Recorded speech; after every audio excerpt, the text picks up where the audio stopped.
Hey everyone, this is Tim Jones from MassLive, and I'm here still at the Tower Hill Botanic Garden where we are going to be talking with Mark Richardson, the horticulture director. And he's going to be talking about peak fall foliage and what you can expect and what you should be looking for when you hit the trails. So, let's go.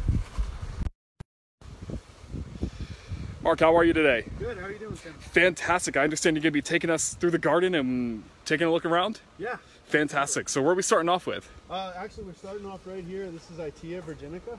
So this is a great native shrub. It has amazing fall color. What's really nice about Itea is that it's not just the foliage, the stem is also really colorful as well. Itea's just got great, kind of deep maroon foliage. The stem can range from a bright green to what you can see here is kind of a nice maroon that reflects the fall color. So this is a fantastic shrub. It's called Virginia Sweet Spire. Blooms in June, more or less, with a nice white kind of pendant of flowers. Pretty abundant blossoms in June, and then follows up with this just amazing show of fall color. So one of my favorite shrubs for fall color here. Fantastic. So let's keep walking and let's see what we've got. Yeah, it sounds great. We have a plant still in bloom, another native shrub that's still flowering. This is one of those plants that shows a little bit of fall color, and then also has a flower that's just starting to come out too. So this is Hamamelis virginiana, our native witch hazel.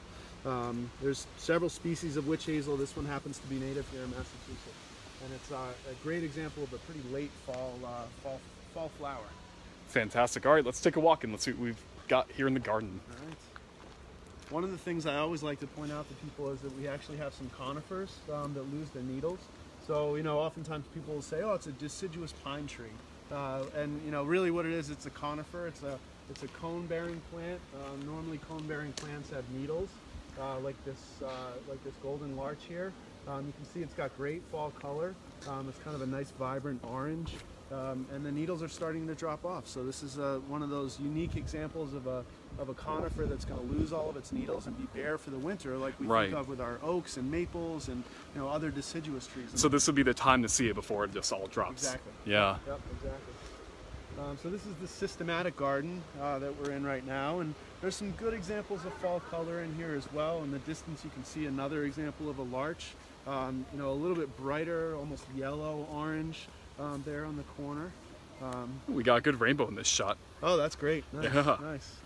Yeah, this is the Primordial Pool. So a nice little water feature out here, just on the back side of the conservatories, the orangery specifically.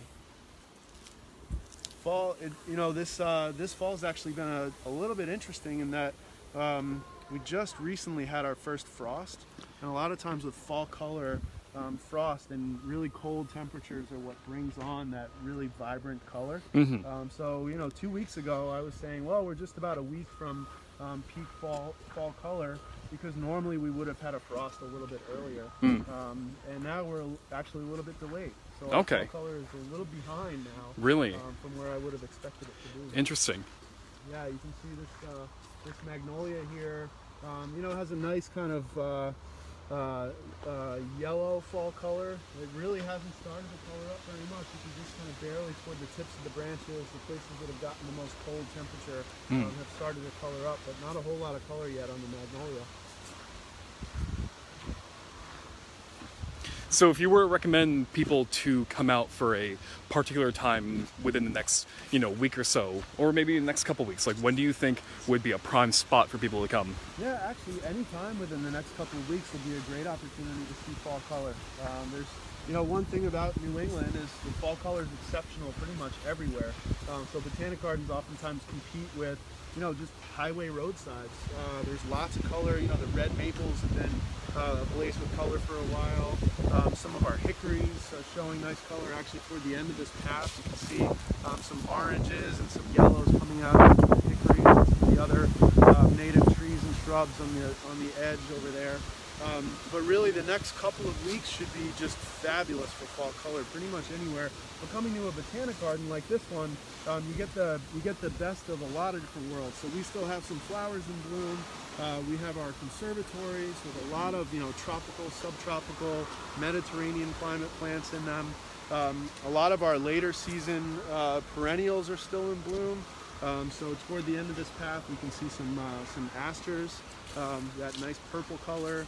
This is a great time to visit a botanic garden like Tower Hill. Yeah, and it's kind of one of those hidden gems. It's, you know, a little bit off the beaten path. You know, Sure. I happened to randomly stumble upon the website through a quick Facebook link, and then, you know, when I drove up here, it was just unbelievable. The sights that you can see are fantastic. So you were telling me you first came for our nightlights display, is that right? I did, yeah. You know, absolutely gorgeous show in the winter. You know, freezing, but you know, if you deal with the cold, the lights are phenomenal. You want to talk a little bit more about that? Yeah, so Nightlights is our holiday light display. It opens up the day after Thanksgiving and runs through the end of the year. And it's an evening stroll through the garden with lots of colorful, you know, really showy, very colorful light displays. The conservatories are lit, the outdoor gardens are lit. It's just a really fantastic show of colorful lights for that holiday season. And we're open in the evenings. It's a very popular event, so it's all done by time ticketing. So if you would like to come visit our website and get information about how to purchase tickets for Nightlights, but it is definitely worth it. It's a great time to visit Tower Hill. Yeah, you're getting some nice shots of the woodland edge over there, down by the wildlife pond. You can see the rustic gazebo at the bottom of the hill. This field is actually full of daffodils. This is so in the spring, this is just nothing but wall-to-wall daffodils. Really amazing show in the spring. In the background over here, we can see some of our maples. So this looks to me like it's a red maple over there in the corner. Maples are some of the showiest native trees that we have with fall color. Sugar maples are, you know, by far the best. They just have a great range from yellow to orange to red. And then there's another great tree called sweet gum that's oftentimes a little bit later than maples and is kind of yellow to red to purple. So tremendous variety of color in a lot of our tree species. Fantastic. Why don't we take a walk down a trail and we can wrap things up? All right, sounds good. Because in addition to, you know, the gardens, the inside exhibits and whatnot, they've also got several walking trails that, you know, New England is just chock full of them, but you definitely got to see these nice little small winding paths. Pleasant fall afternoon, it can't be beat. Definitely not. We're 170 acres, so you know, great, beautiful formal gardens, and then a lot of just amazing natural areas. This is an old farm, and you know, one of the things about old farms is they've got these great stone walls, so you can really see some of New England's rich history just kind of growing out of the landscape here in the woods. Absolutely. All right, so I believe this is just about wrapping it up. Mark, I wanted to thank you so much for being with us today. Yeah, sure thing. This is fun. Yeah, absolutely. And, you know, guys, this is the perfect time to swing on up to Tower Hill. You know, they've got plenty of activities. The American Craft Fair is going on this weekend, and these sites just can't be beat. So if you've got an afternoon to kill, then this is a place that you should definitely hit up. Take care, everyone.